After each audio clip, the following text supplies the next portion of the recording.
Hello, Allô? bienvenue dans cette vidéo. C'est Cédric, je vais vous présenter les nouveautés et les retours en stock de cette semaine-ci. À la technique, c'est Laurent. Salut tout le monde. Salut. Alors, on n'a pas fait de vidéo la semaine passée, bien mal nous en a pris. Parce que là, on va essayer de le faire en moins d'une heure. C'est pas gagné. On va tenter. C'est pas gagné. Pas de vidéo la semaine passée, pourquoi? Les arrivages, beaucoup trop tard le jeudi. Impossible de tout dépaquer, de mettre sur la table. C'est pas grave, on est parti pour une petite heure. Allez, on commence tout de suite avec du lourd. Shogun no Katana. Qu'est-ce qui nous a fait ça, s'il te plaît? Alors, il s'agit de PS Martensen et Federico Randazzo. Martensen qui avait fait, on en parlait il y a quelques secondes, Wendake Forenza notamment. Oui, Wendake. Moi, j'aime beaucoup Wendake. Pas encore eu l'occasion de tester Shogun. J'ai vu une vidéo. Ça me paraît vachement bien, cette affaire-là. Ah ben, c'est pas mal.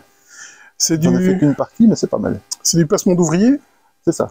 où vous allez devoir forger vos katanas. C'est ça. C'est là toute la particularité du jeu, c'est cette forge. Donc, le placement d'ouvrier, bon, on va chercher des ressources, des objectifs, de l'argent, etc. Mais la création des katanas, donc dans la forge, là, est assez intéressant parce que c'est une espèce de taquin, en fait. Oui. Donc, le katana est représenté par une tuile carrée, et il faut chaque fois la faire comment je veux dire, circuler sur une case adjacente, et chaque fois rajouter une ressource dessus pour la compléter. Et donc, les tuiles, si on en prend beaucoup, elles commencent à se gêner, c'est moins fluide à l'intérieur de la forge, c'est ça qui fait tout le sel du jeu. Ah ben, le jeu est pas mal, il est bien casse-tête, justement au sens propre du terme. J'ai plutôt bien aimé. Il est toujours dans ma collection, et je pense que je vais garder encore faire quelques parties. Oui, à mettre dans ma to-do list pour la tester. Par Moi, contre, je pense que ça pourrait être dans je pense aussi, hein, vu les vidéos que j'ai vues, ça a l'air de vachement pas mal. On n'a pas été très réactifs sur ce coup-là, effectivement, mais voilà, ça a amené par ici, par Atalia, et j'attendais en fait qu'il nous envoie la prochaine boîte que je vais vous présenter. Elle est fort levée, donc il doit avoir blindé de matos dedans. Ouais, je pense que c'est les punch. Ouais, c'est les punch, beaucoup, mais par contre, la boîte semble fort fragile. On en a une qui est légèrement impactée quand même, assez la mienne, mon KS, était pété dans un coin, ce qui a impacté le plateau. Donc la retail à ce niveau-là, c'est pas mal. Il y a un pack d'add-on, je sais pas si tu l'as reçu. Le add-on KS, ils se vendent séparément. Ah, il faudrait que je voie avec Atalia, voir ce qu'il en est, mais je n'ai pas vu sur leur site qu'il y avait moyen de le commander. Il y a moyen d'avoir, en achetant les add-ons, je pense qu'il y a moyen d'avoir plus ou moins la même version que le Kickstarter. À part peut-être l'insert. On va regarder à ça. Justement, c'est ça que j'attendais. C'est un Kickstarter. Et c'est Florence. Qu'est-ce qui nous a fait ça, s'il te plaît? Il s'agit de Dean Morris, qui avait fait Pacific Rails il y a un an ou deux. Oui. Qui était correct. Donc, on est dans la suite. Donc, c'est un brain crack game. Hein. Donc, on est dans la suite de Venice et de Rakusa, qui a les mêmes maisons d'édition. Pas les mêmes auteurs, par contre. Pas les mêmes auteurs. Dans Venice, qui était aussi sur Kickstarter. Donc, c'est du 1 à 5 joueurs pour des parties de 20 minutes par joueur minimum. Et je vois Monsieur Tourzi, donc le solo, c'est certainement signé Monsieur Tourzi. Pour le solo. Hein. Oui, pour le solo, hein, bien sûr. Oui. Je n'ai pas encore joué personnellement. Ouais, j'ai regardé une vidéo, on est aussi sur du placement d'ouvriers, mais aussi avec une roue de temps, en fait, qui va permettre, qui va timer nos actions, voir s'il nous reste un peu de temps aussi avec des grosses, on va avoir des grosses carrioles qui vont... Je parlerai pas vraiment de placement d'ouvriers, hein, c'est un jeu de majorité. Hein. Oui, majorité, mais il me semble que tu dépenses en fait des points d'action, des points de temps en fait, pour placer tes ouvriers qui sont de 3 types. 3 puissances en fait dans différents quartiers de la ville de Florence, qui va permettre d'avoir des bonus au fur et à mesure du déplacement de trois calèches qui appartiennent en fait à trois nobles. Ça a l'air assez sympa, ça a l'air assez fortement interactif évidemment. Je suis impatient de le tester. Ouais, moi, les jeux de majorité. Moi, j'avais déjà trouvé Venice assez plaisant. Maintenant, le matériel n'était pas à la hauteur. C'était pas pratique. C'était vraiment pas pratique du tout. Là, c'était plutôt un pick-up and deliver. Ouais. Donc ici, j'aurai certainement l'occasion de le tester. C'est les versions Kickstarter. Il y a énormément de problèmes avec la distribution Kickstarter, mais bon, ça, nous, Atalia a fait le taf. Au niveau des boutiques, c'est passé. Donc c'est bien entendu les versions françaises de Florence.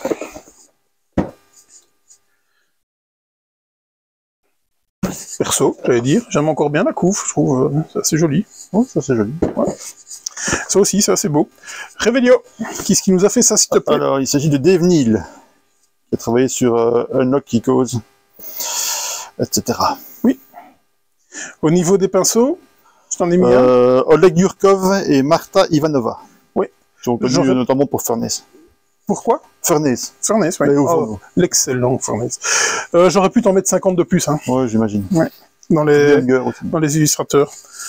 Donc c'est un jeu de déduction. Vous allez avoir un rôle et un métier, et donc vous allez essayer de devoir deviner quel est le rôle et le métier de vos adversaires, tout en essayant de ne pas vous faire capter justement par les autres adversaires. Bah, en fait, il faut pas se faire capter par tout le monde, parce que se faire capter, c'est ce qui me permet de marquer des points. Donc il faut leur donner des indices, mais par contre on perd si tout le monde découvre. Donc si on donne trop d'indices et que tout le monde découvre, là on est... Voilà. Et donc, comme tu dis, on a un rôle principal, un métier et un secret. Il faut se faire capter par des gens, quand même. Il faut se faire capter par des gens aussi, j'ai bien compris, pour marquer des points, mais jusqu'à un certain point, parce que si tout le monde te capte... Un peu à la Dixit, quoi. Voilà, ça fait ça. Donc, sympa. Oui, oui, franchement, oui. C'est une config un peu particulière, je crois. Donc, c'est du 3-6 joueurs, bah, évidemment. Évidemment. Parce que sinon, ça devient problématique. Ah, ça fait sens. Pour des parties de 20 minutes, c'est du 14+, et c'est chez Gigamic. Choix éditorial de Gigamic pour de mettre leur logo sur la tranche et pas devant, parce que justement pour ne pas gâcher la couverture, quoi. Donc, enfin gâcher, c'est pas leur logo qu'aurait gâché, mais la couverture. C'est vrai que ça assez plus, c'est vrai que ça... Moi personnellement j'aime beaucoup. Oui, c'est beaucoup, hein, c'est beau. Commercialement parlant, c'est peut-être plus compliqué. C'est beau. En effet, ça intrigue en tout cas. Au moins on est dans le thème de la boîte. Tout à fait. Sur le fil, qui nous a fait ça, s'il te plaît? Alors, Juan Rodriguez et Julien Protière. Connu. Juan Rodriguez pour les poilus, pour Trax, Attraper la Lune, Protière pour Cosmopolite, Precognition et autres. J'ai halluciné. Donc, c'est Jonathan au compte. C'est ça. Il a fait Trek 12, Marrakech, Galérapagos, etc. Gros nom, hein, des pinceaux. J'ai halluciné, moi, hein, quand j'ai vu le proto. J'ai halluciné. Parce que avec le commercial qui était venu nous présenter, parce que moi quand je vois ça direct ça me parle. Je suis un fan de Pixar et Pixar avait fait un court-métrage que vous pouvez aller voir sur YouTube où vous avez un énorme oiseau qui va se mettre en position et ça m'a fait totalement penser à ça. Donc on est sur un jeu qui peut être coopératif, c'est compétitif, c'est pour les familles, c'est pour du 7+. C'est du 2-4 joueurs pour des parties de 20 minutes. À votre tour de jeu, vous allez devoir prendre un oiseau et le déposer sur les fils. C'est extrêmement graphique comme boîte. Quand vous avez ça déployé comme ça, c'est vraiment... waouh, ça attire l'œil. C'est pour ça que moi j'ai flashé dessus. Et donc en fonction, vous allez devoir faire des objectifs. On va vous dire, tel oiseau de telle couleur avec tel plumage va entre les deux. Et si c'est entre les deux, vous marquez des contrats. Bref, tout ce qu'il y a de plus classique là-dedans. Moi j'ai beaucoup halluciné.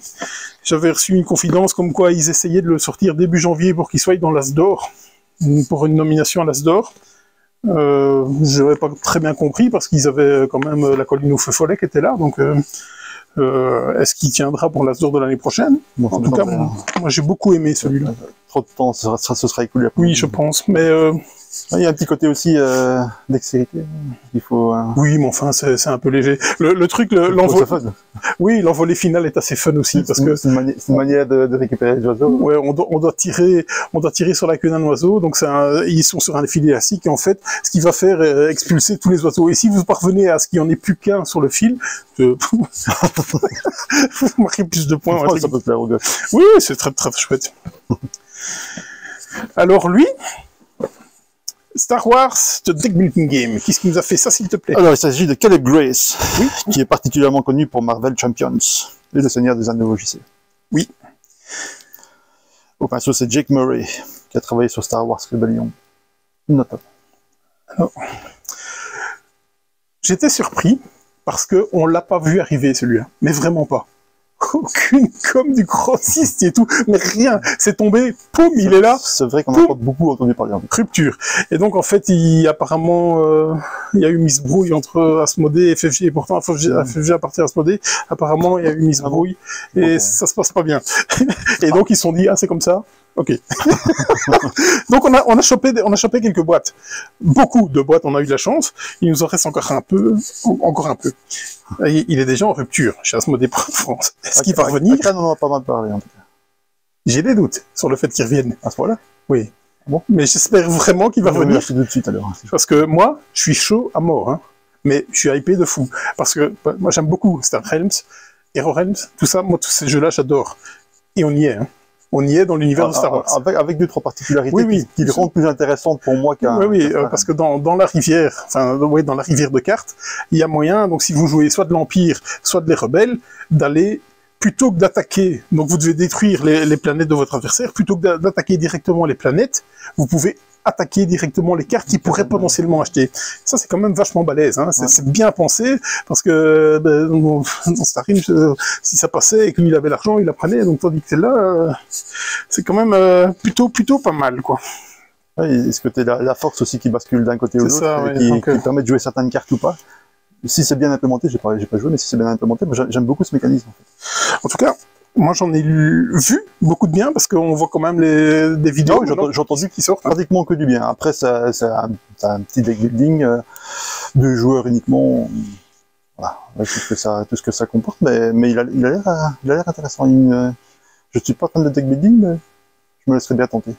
En tout cas, moi, je vais ouvrir une boîte parce qu'il m'en reste plus beaucoup.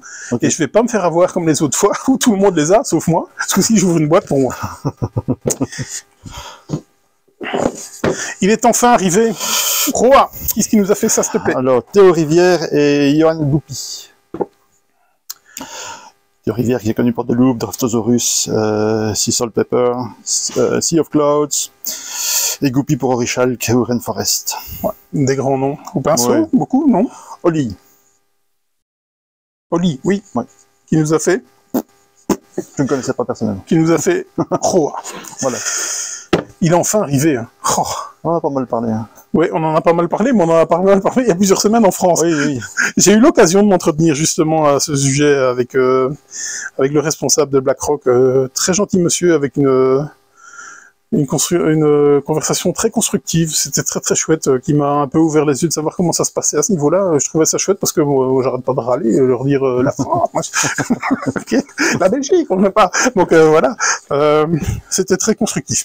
Donc Roa, vous avez Gozoix aussi un de ces jours. De quoi? On recevra peut-être aussi Gozoix un de ces jours. Il est en France. Laisse-nous le temps, ça va arriver. Je vais certainement beaucoup mélanger les mécaniques des jeux. Tandis qu'ici, je pense qu'il faut collecter certaines cartes et essayer de les aligner en fonction de leur symbole. Un tableau de cartes qui s'active par ligne par colonne avec un curseur qui tourne autour du plateau. C'est ça. Et qu'on va récupérer certains petits bonus derrière. Une espèce de dieu ou de divinité ou ce genre de choses en fonction de ce qu'on a pu faire sur notre tableau. Ça a l'air sympa. Oui, ça a l'air sympa. Voilà. Je le trouvais assez beau. Ouais. La couve est assez belle, très intrigante, très chouette. Je sais pas si ça vaut un nid à venir, mais ça se tente. Mon chouchou nid à venir. Que je t'ai fait découvrir. Très chouette jeu. Ouais, tu me l'as fait découvrir.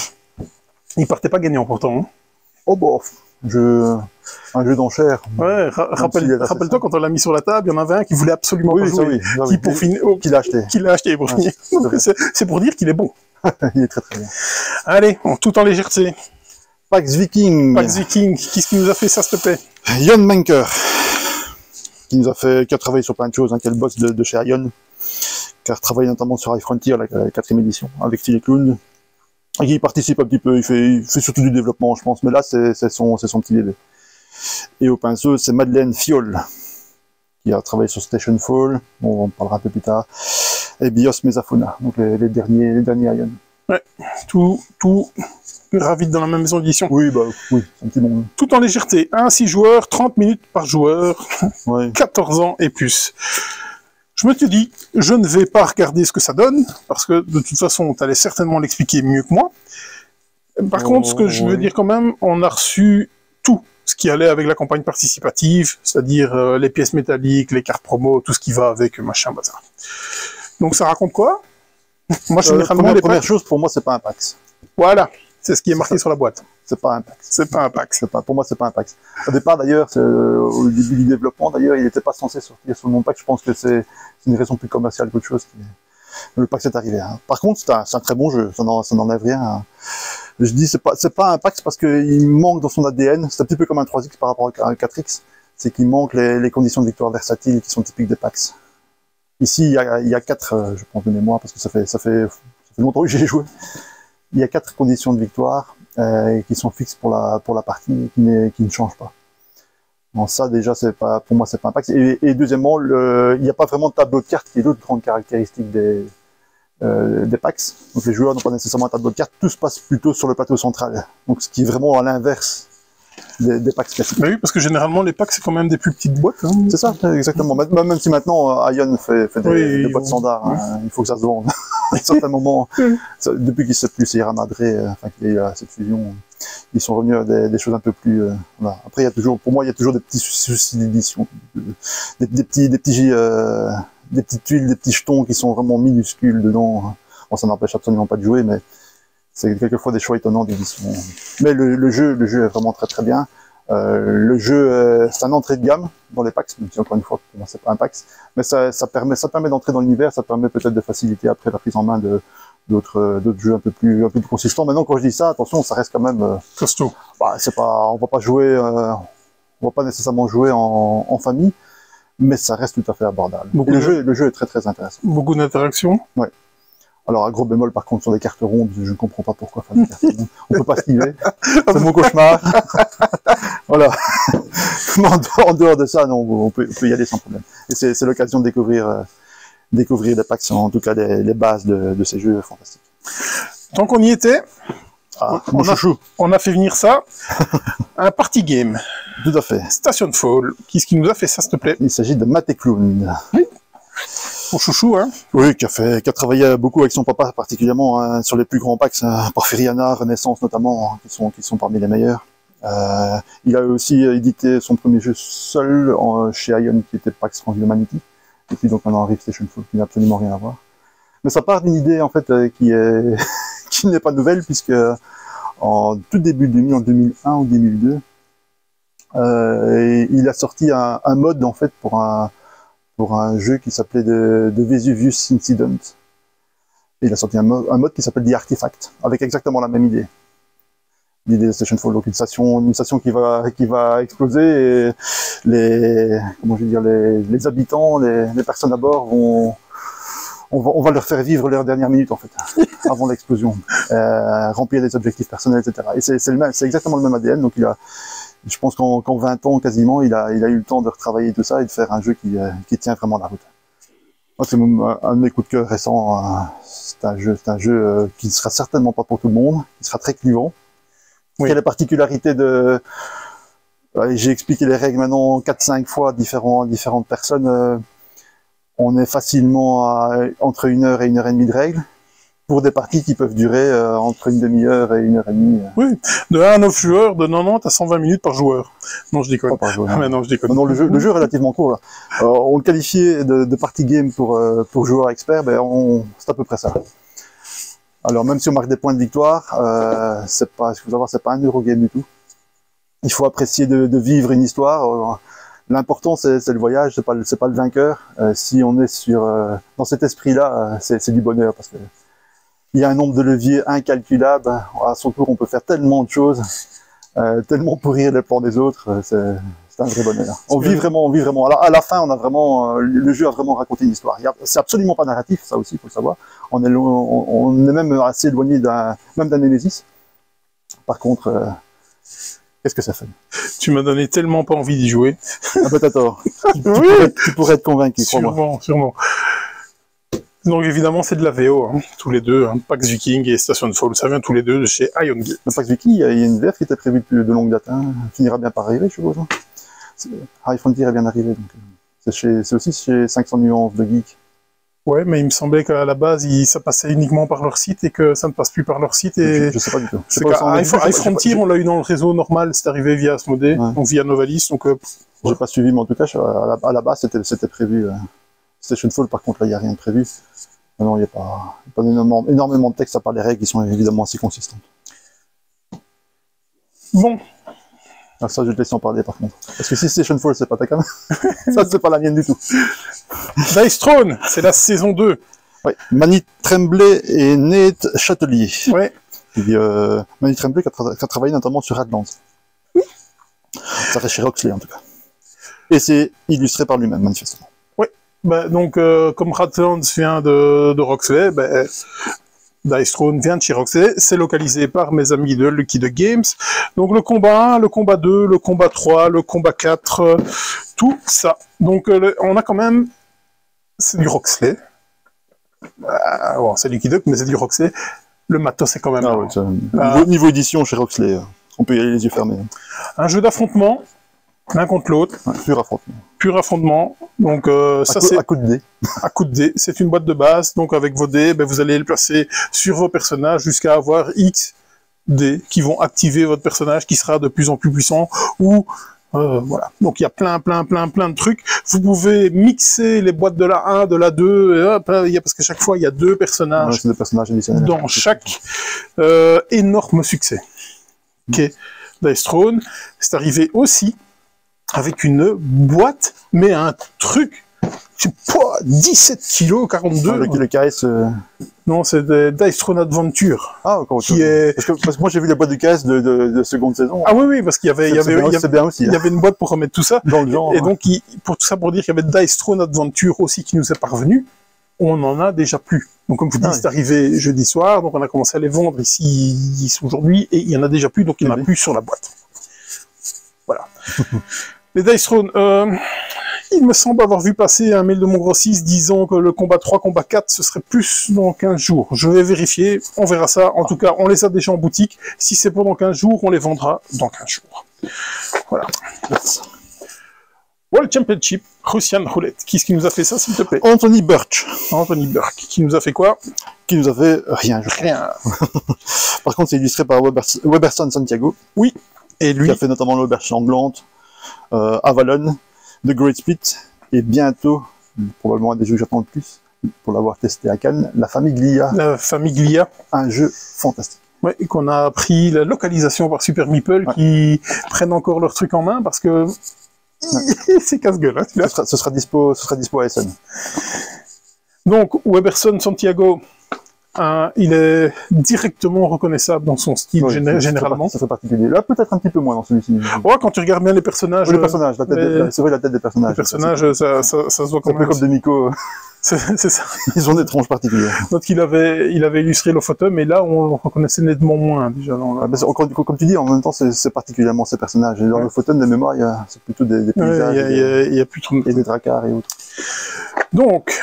C'est chez Igari, c'est du 2 à 6 joueurs pour des parties de 30 minutes, c'est du 14+, et c'est un jeu d'ambiance. Oh oui. Donc vous allez participer au championnat du monde de roulette russe.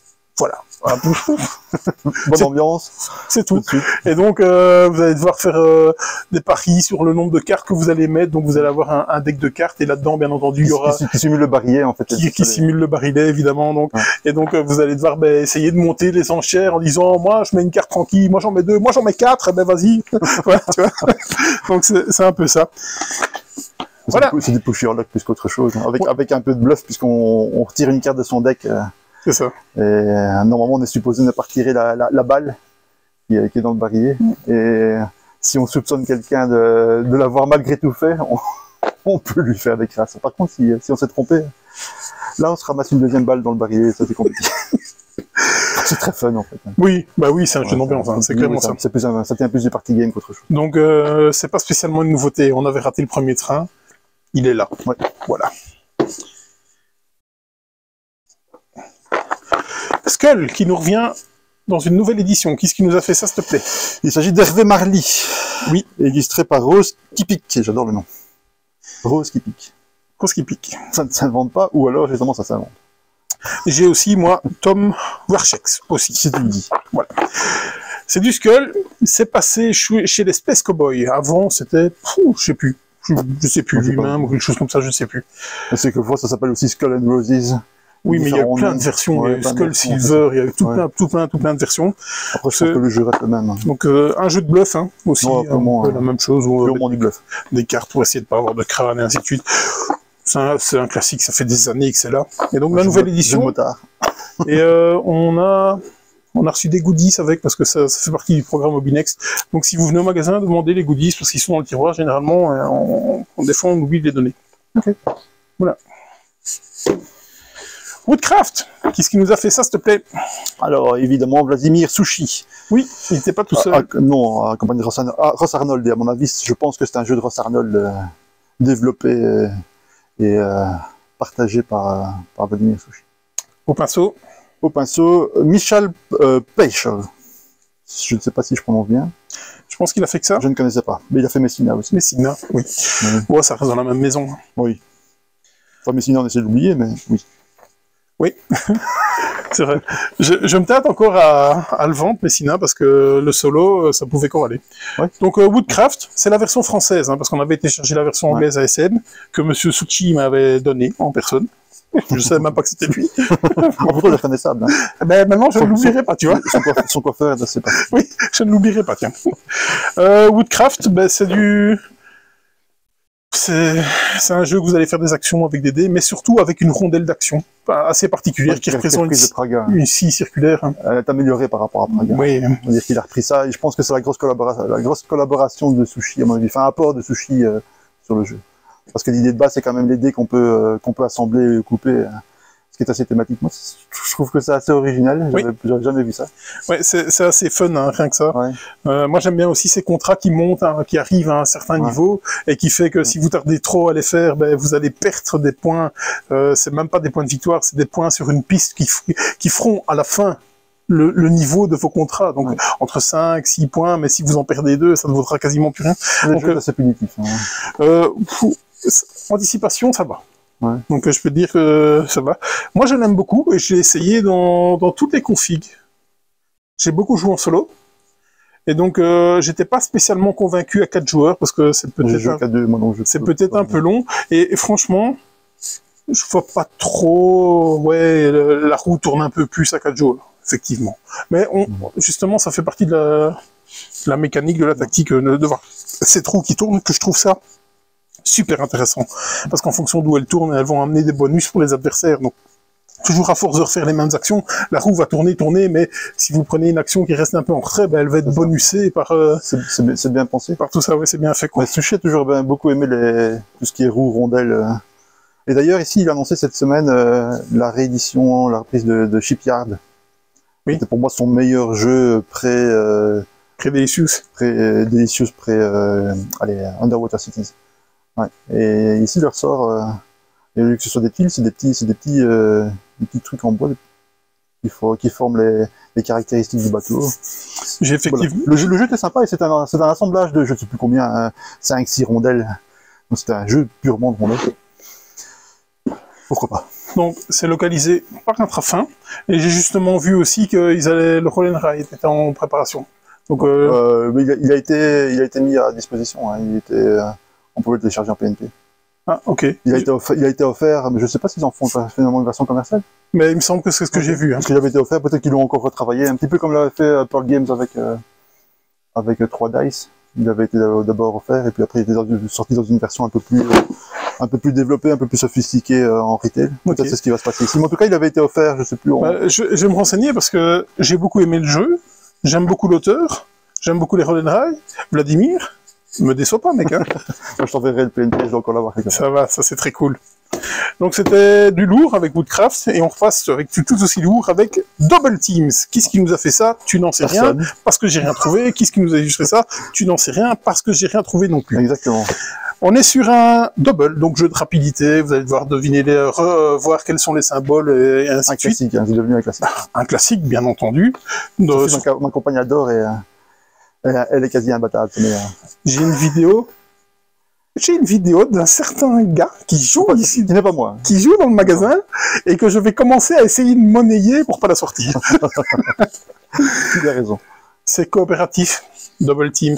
Et la question c'est, quelle est la différence? Est-ce qu'on peut jouer avec un double normal en version coop, ou est-ce qu'il y a vraiment En dehors d'une règle, est-ce qu'il y a un jeu défendu? Je dois dire que j'ai essayé de regarder une vidéo, il n'y en a pas. Non, c'est ça. J'ai essayé de me renseigner, j'ai rien trouvé, c'est pour ça que je te posais la question. Donc, si jamais tu avais fait une démo quelque part. J'ai pas trouvé. Si c'est juste une règle, autant garder notre double qu'un classique. Je ne sais pas. C'est très non commercial tout ça. Non, tout à fait, ça fait. Allez, Ouais, c'est pas grave si tu vends les doubles classiques. c'est ça. C'est bien aussi. C'est une belle boîte à ça, comparé à un double. Donc, allez, on va du côté de chez Games Workshop. On a reçu du Warhammer 40 000 avec des Space Marines Agascus. Là-dedans, il y a pléthore de figurines. Il y en a 17 dedans. La boîte coûte un bras, mais au moins vous avez 17 figurines. On a reçu aussi de l'Age of Sigmar avec des Regiment of Rhino et Regiment of Rhino. C'est 2 fois la même boîte. C'est très fou. Non, c'est pas vrai. C'est pas vrai. C'est le jeu de cette différence. Ouais, c'est ça. Non. Ils ont toujours des titres. Je vais arrêter de massacrer l'anglais. D'ailleurs, c'est bien simple quand on reçoit la boîte et que nous, on a rentré le nom en français dans le PC, on se dit ah, est-ce que c'est ça? Donc là, c'est pour Age of Sigmar. Avec ça, on a reçu un Battle Tome, donc le livre de règles. Il faut savoir qu'à chaque fois qu'il y a une boîte qui arrive, ils sortent un livre de règles.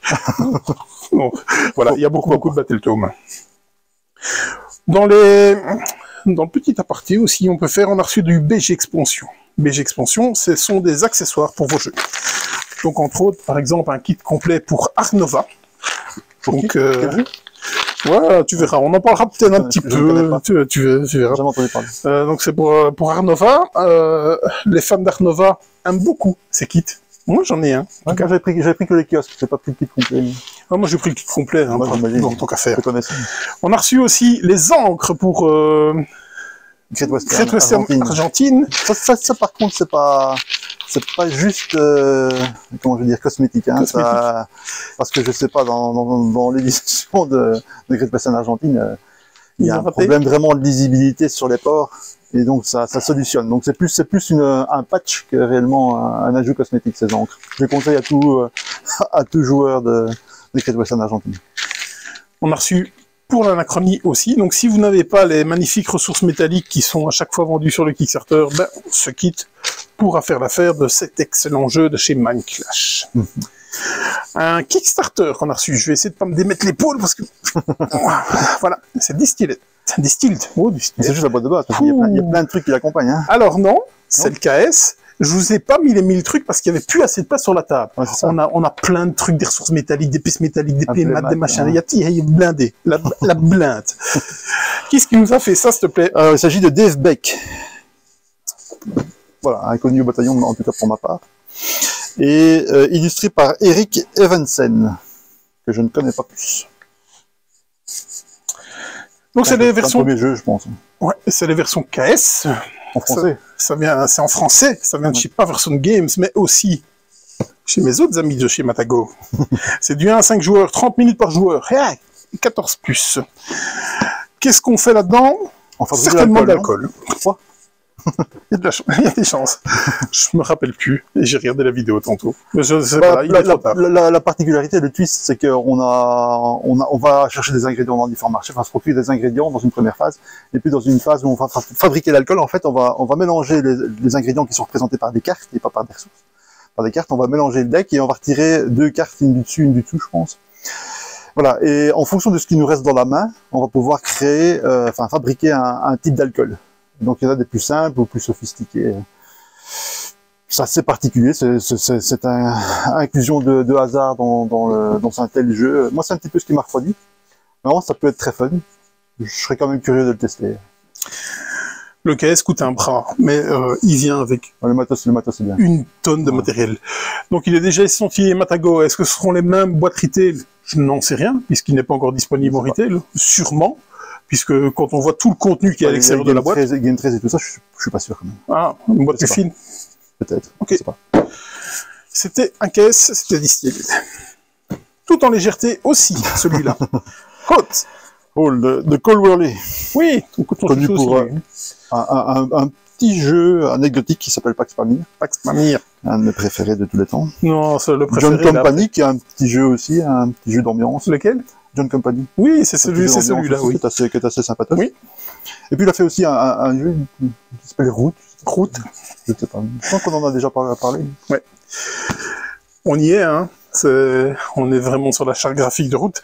Ah bon. oui, c'est chez Leder. Hein. Ouais, chez Leder Games. Qui est-ce qui nous a illustré ça?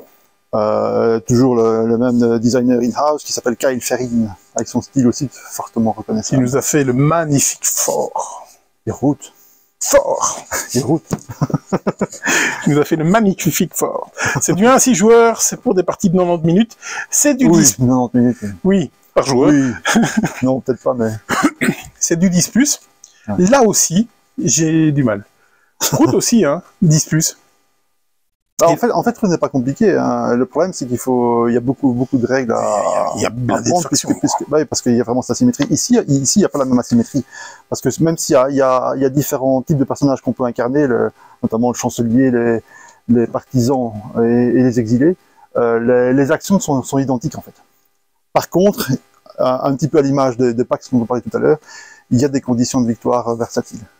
Différentes conditions de victoire en fonction de l'avancement du jeu et de ce qui se présente. C'est du contrôle de territoire, notamment. il me semble. Notamment, il y a des affrontements au dé, donc ça c'est ce qui peut refroidir pas mal de gens. Notamment toi, c'est pour ça que je le dis. Par contre, c'est un jeu qui a une ambition assez démesurée, qui fonctionne bien. Maintenant, c'est un jeu qui, je ne pense pas avoir un jeu dans ma collection qui est aussi difficile de conseiller ou de déconseiller. Il faut l'essayer. Ça marche ou ça marche pas. Et ça dépend vraiment du groupe de joueurs. Par contre, si ça marche, c'est un super jeu parce qu'il y a un côté legacy particulier, puisque en fait, l'idée de Call, et ce qui est à l'origine de ce jeu, c'est quand une partie se termine, elle modifie l'environnement pour la suivante. Donc une espèce de système de sauvegarde. Donc on détruit rien, c'est pas legacy au sens propre du terme. Mais s'il y a une faction qui était au pouvoir, s'il y a des lieux qui ont été révélés, etc., ça reste pour la partie suivante. Et donc on commence dans un environnement différent. Ok. Rien que pour ça, ça vaut le coup d'essayer. Je dis, le design est particulièrement ambitieux, comme souvent avec Call, qui est pour moi certainement un des designers les plus intéressants. Pas nécessairement facile d'accès ou qui plaît à tout le monde, mais certainement un des plus intelligents et un des plus novateurs dans ces mécaniques.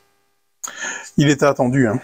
Il était très attendu en version française, et malgré tout... Ça fait des années, hein. Déjà en VO, il est sorti il y a un an à peu près, à mon avis. Ouais, au moins un an. Et encore, il est premier tirage qui a fait... Hop, on a eu des boîtes, c'est parti directement. Les versions françaises étaient attendues, et malgré tout, j'ai ouï dire que c'est arrivé un peu vite, hein. Donc, ouais, moi, c'est pour ça, moi, j'avais participé au KS, et puis j'ai participé à la francisation. La version française fan-made, on va dire. Ouais. Qui a été et qui est probablement mieux faite que celle de Matago. Je ne connais pas celle-ci, mais enfin, vu qu'ils sont coutumiers de flinguer leur traduction. Voilà. Allez, on continue dans du lourd. Les Pokémon sont là. Ah, avec Mimikix.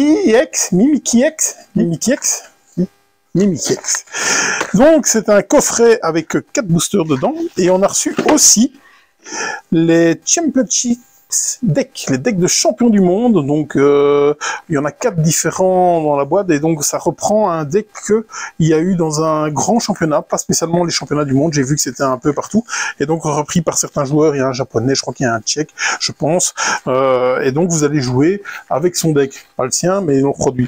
Voilà, parce que je pense que le sien, il vous l'aurait vendu bien plus cher que ça.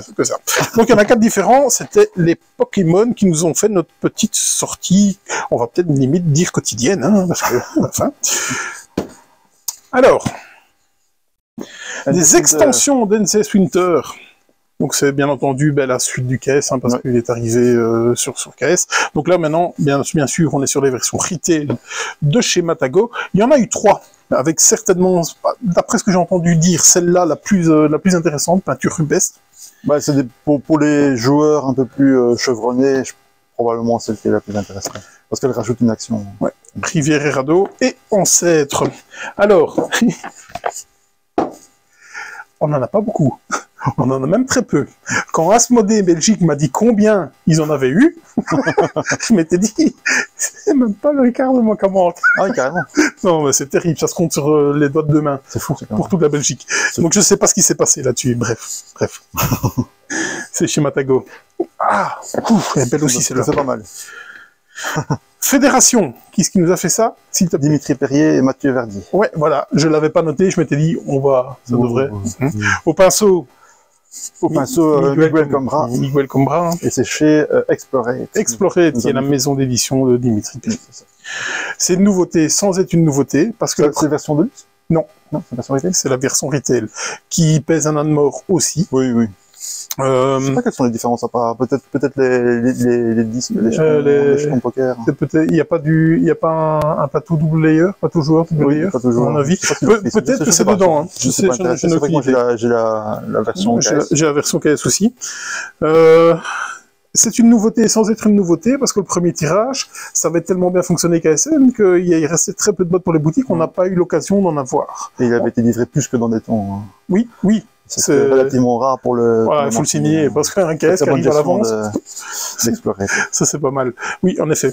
Avec une petite production par ici peut-être. Hein.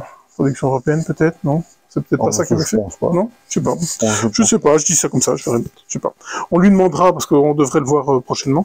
En tout cas, lui, il sera ce week-end, parce que Fédération est nommée aux Expert Game Awards. Donc, il a toutes ses chances. Hein. Il a toutes ses chances, bien sûr. Verdict dimanche soir. Ouais. Donc Fédération, excellent jeu, très très bon jeu. C'est un des meilleurs experts de l'année dernière. Oui. L'offre n'était pas évidemment pas très touffue. Je veux dire en jeu expert de l'année dernière, mais ça reste quelque chose de très solide. Clockworker est arrivé. Qu'est-ce qui nous a fait ça, s'il te plaît? Alors Clockworker, il s'agit de Ricati. Ouais, au pinceau. Au pinceau, Eustace S. C'est un Hobby Japan. Pourquoi ça me dit quelque chose, Hobby Japan? Parce que c'est une boîte oui, mais j'ai connue. Oui, mais justement... Cat in the Box, notamment. Cat in the Box, voilà pourquoi ils répondent pas. Mais ça va arriver, Spiral Galaxy vont l'avoir. C'est localisé par Silex. Alors, est-ce qu'ils ont retravaillé dessus comme ils font parfois avec les localisations, où ils retravaillent assez fort? Je n'en sais rien, parce que Clockworker, je pense que c'est un jeu de 2019, il me semble. Ouais, c'est pas une nouveauté. Donc, Hobby Japan. C'est vrai que Silex a l'habitude, et c'est rare, hein, quand ils localisent, de retravailler les jeux, c'est relativement rare. Ouais.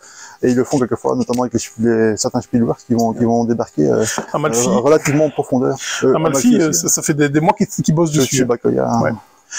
Donc ici, vous allez devoir prendre des cartes et mettre des petits robots dessus, et quand vous allez retirer ces robots, vous allez faire un certain nombre d'actions. Ça a l'air vachement sympa. Il y a eu qu'une poignée de boîtes à Paris et Ludique qui se sont arrachées dans les 30 secondes après l'ouverture. Ouais, bah, ça c'est mignon. Hein, ouais. Ça reste un petit jeu, mais qui a l'air sympa. Ouais. 2-4 joueurs, 45 pas pour moi du tout, mais... 12 plus. Oh, j'ai regardé la vidéo, ça me donne envie d'y aller en tout cas. Quoi. Ouais. Très gentil. Oui. Il est enfin parvenu par ici. Colorado. Toujours chez Silex. Ouais. Joachim Thome. Oui. Et au pinceau, Emir Durmevic. Durmezivic. J'arrive pas à me relire. Mmh. Oui, sur le look, par contre, là, j'ai... C'est particulier, hein. Oui. Je ne suis pas fan. Je ne suis pas spécialement fan non plus. Je trouve que Silex fait des belles choses, généralement des belles boîtes. J'ai beaucoup aimé Dreamscape. Ouais. Celle-ci est plutôt pas mal aussi. Bah, là, je pense que à mon avis, ils ont repris ce qui était. C'est une production maison, hein, je pense.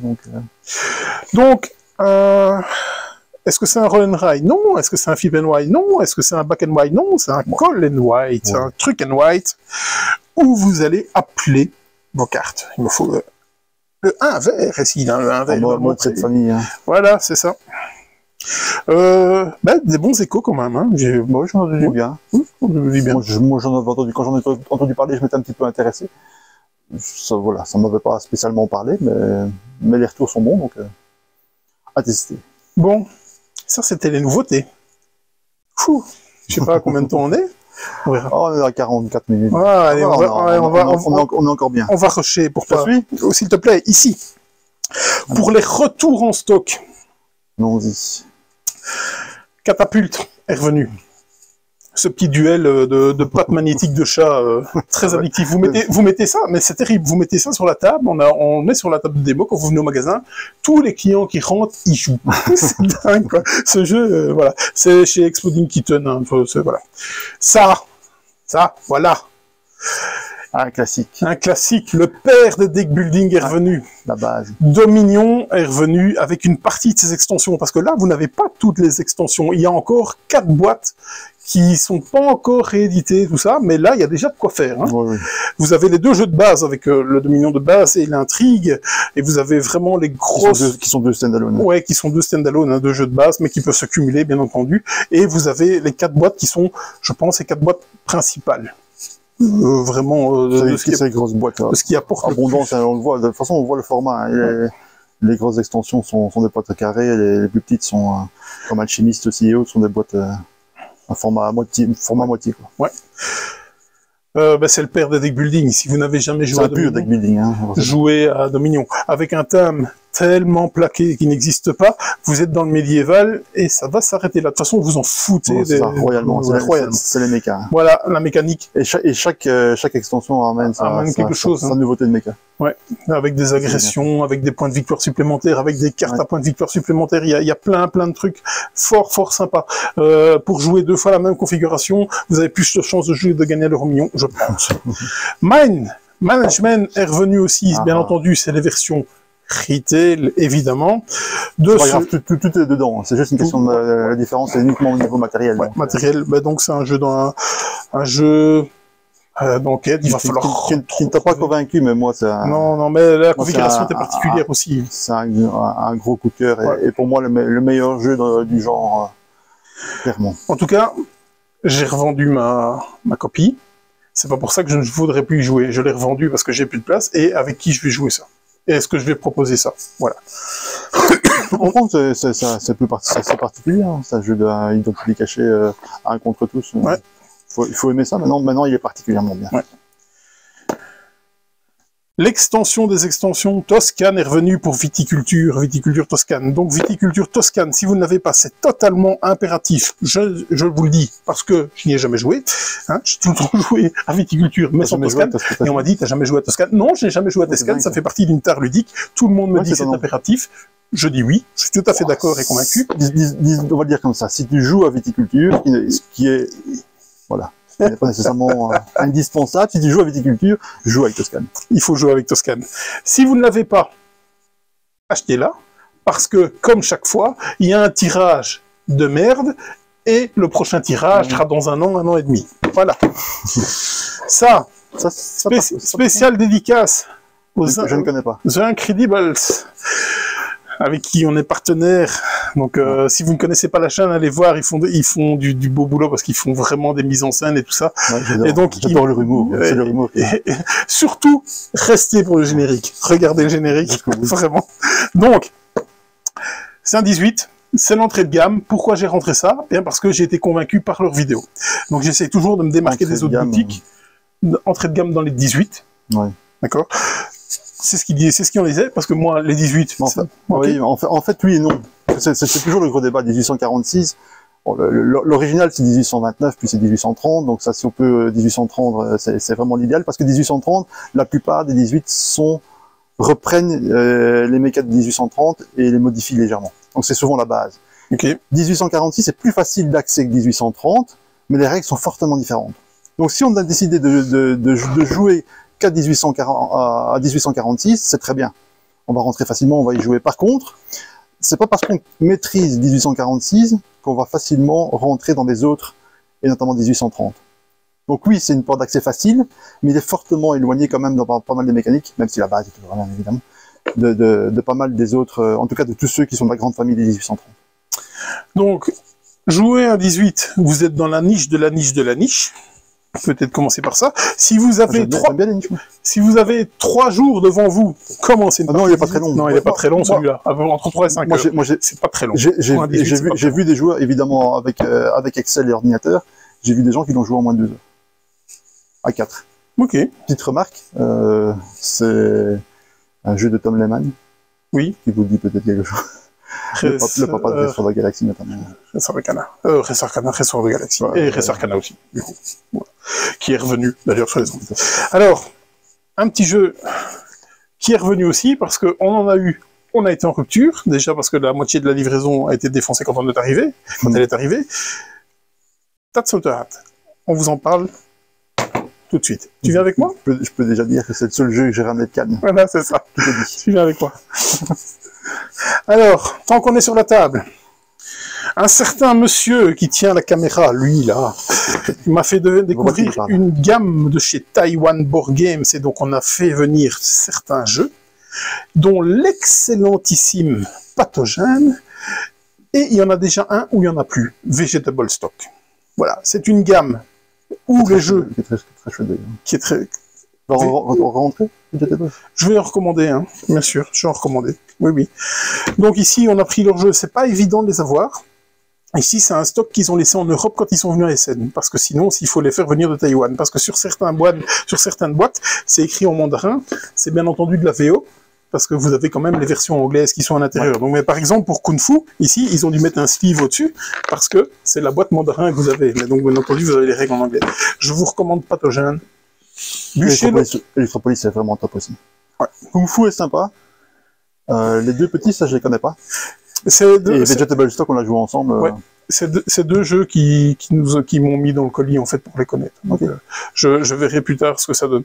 Donc, Pathogène, Bûcher Laurier, il y a déjà une vidéo sur la chaîne, allez la trouver. Vegetable Stock, la vidéo est tournée, on la postera à l'occasion. Et Electropolis, on y jouera un de ces jours ensemble. Donc, ok, cool. On fera aussi une petite vidéo parce qu'il est vraiment très chouette. Un jeu de pose de tuiles relativement interactif, ce qui est assez rare. Mais plus on est fou, plus on rit. Plus on est fou, plus on rit. Le jeu de la semaine. Donc, ça fait partie des jeux où pas beaucoup de ludicaires pariaient dessus, clairement. Et moi, le premier, quand j'ai vu ça arriver, j'ai dit, c'est quoi cette merde? Mais qu'est-ce qu'ils nous ont fait? Le packaging est dégueulasse. Les illustrations, quelles illustrations? Bah, ce qui m'étonne, c'est qu'il y avait quand même un nom derrière. Oui, Casper Clapp, bien sûr. C'est Monsieur Magic Maze. Ça se tentait quand même. Monsieur Magic Maze. Maintenant, elles sont dit... Voilà, il est arrivé parce que personne ne connaissait. C'est les As d'Or qui les ont mis en avant. On se disait, voilà, ils ont eu leur punchline, il fallait parler d'eux. Ils ont mis ça, personne ne le connaît. Alors que c'est certainement un jeu qui va encore être décrié, comme The Crew a gagné les experts. C'était un peu la même chose. Voilà. Et donc, Tatsotat. Un survol des règles, impossible. Je suis obligé de vous les expliquer parce que sinon je dis rien. Donc, à votre tour de jeu, vous allez devoir prendre une carte ici. Acheter un cadeau. Utilise les bons termes. Ok. Il y a un pitch. Tu achètes un cadeau. Tu achètes un cadeau. Et donc, vous achetez un cadeau. Et donc, le cadeau, vous êtes bien entendu obligé de l'offrir à quelqu'un. Et ce quelqu'un vous dit, ben, vous allez suivre le sens de la flèche. Et donc, c'est une belle fourchette. Et donc, vous allez passer à votre droite. D'abord, tu l'emballes. Il faut l'emballer. Tu le retournes. J'ai regardé, ok. Mais ça, tu l'emballes. Je pensais que ça, c'était du fun que vous faisiez. C'est possible. Je commence à le confondre. Parce que j'ai lu les règles et ça, je n'y ai pas. Tu achètes le, comment je dis l'objet, donc tu prends la carte face visible, et puis quand tu la distribues, tu la retournes, donc tu l'emballes, et puis tu l'offres. Okay. À droite, de gauche, ou de droite, selon la... Ça, c'est une règle fan-made, hein. Romain, il y a ta patte là-dessus. C'est pas possible. Je suis sûr. Je ne sais plus l'origine.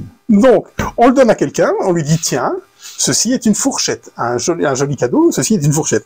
La personne a deux choix, ou bien elle l'accepte pensant réellement que c'est une fourchette, ou bien elle le refuse. Alors si elle le refuse, on va retourner la carte, et si c'est effectivement une fourchette, la personne qui a refusé le cadeau va prendre la fourchette devant elle. Le but est d'avoir le moins de cartes devant soi. Si elle l'accepte, elle va devoir retourner sa première carte, en disant... Je l'emballe. Oui, fan-made. Ça, vous... définirez vous-même ce que c'est. Pour moi, c'est un bretzel. On la retourne. C'est ça qui est fun aussi, c'est d'inventer ou être créatif au niveau. Et donc, ça va passer dans l'autre sens. Là, c'est vraiment l'aléatoire des flèches en disant, tiens, ceci est un bretzel. Et ainsi de suite. Et donc, à chaque fois, on va retourner la carte. Donc, on va savoir lire, on va le passer, et ainsi de suite, et ça va tourner. C'est tout. Et c'est là que vous vous dites, moi, la première fois que j'ai lu les règles, je me suis dit, mais c'est quoi ce bazar, quoi. On a un ou deux mots à retenir à son tour. Comme je dis, oui, peut-être un jour Alzheimer, mais pas encore. Je ne vois pas comment ça peut fonctionner. Eh ben, un tour, la première partie, premier tour, je savais que j'allais l'acheter. Parce qu'on ne retient pas. Ah, ben, On ne retient rien du absolument tout. pas, parce qu'en fait, on essaye de retenir les cartes des C'est autres. ça. On les voit voyager. Et puis, on ne se concentre plus sur la sienne. Parce qu'on me dit, moi, ici, j'ai le bretzel, il est là. Mais quand la fourchette va là, avec le chat qui va là, le chat, il est là, la fourchette, C'est il ça. est là. Et puis, il fait, putain, faut pas que ça revienne chez moi. Parce que, Je sais plus. je sais connais plus. ma carte. Tiens, voilà la fourchette. Mais non, la fourchette, elle est là. Et donc, voilà. Et donc, moi, quand je l'ai essayé à 3. C'est du 3 ou 6, ou du 3 ou 8 joueurs. Même à 3, il fonctionne. Je m'étais dit, à 3, ça fonctionnera pas. À 3, ça fonctionne du tonnerre. Bon, peut-être qu'on a la mémoire de Dory dans Nemo, mais ça fonctionne du tonnerre, Ça franchement. fonctionne dans toutes les configurations. Il n'y a pas de règle. La règle, c'est 2 lignes. Et ça fonctionne du tonnerre. Franchement, Faut réassurer. ça m'a laissé sur le cul. Comme au début, je m'étais dit, je joue pas à Skijo. Franchement, je veux rien savoir de jeu, c'est horrible. C'est pas beau, hein.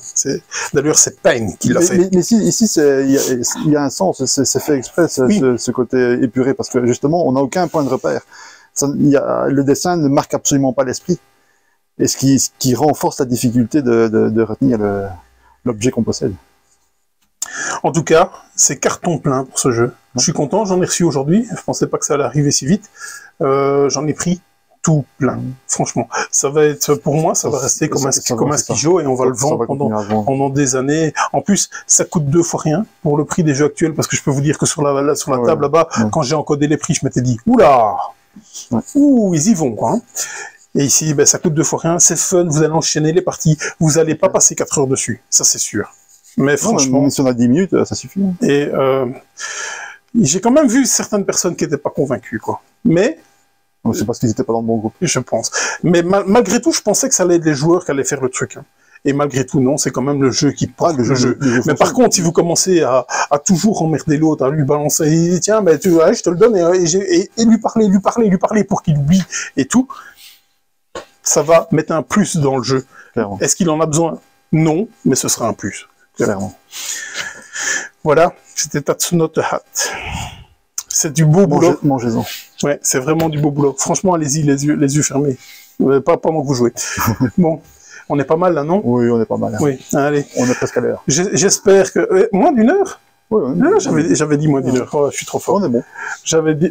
j'espère que la semaine prochaine, il n'y aura pas autant. Voilà. Bah, si, moi je sais.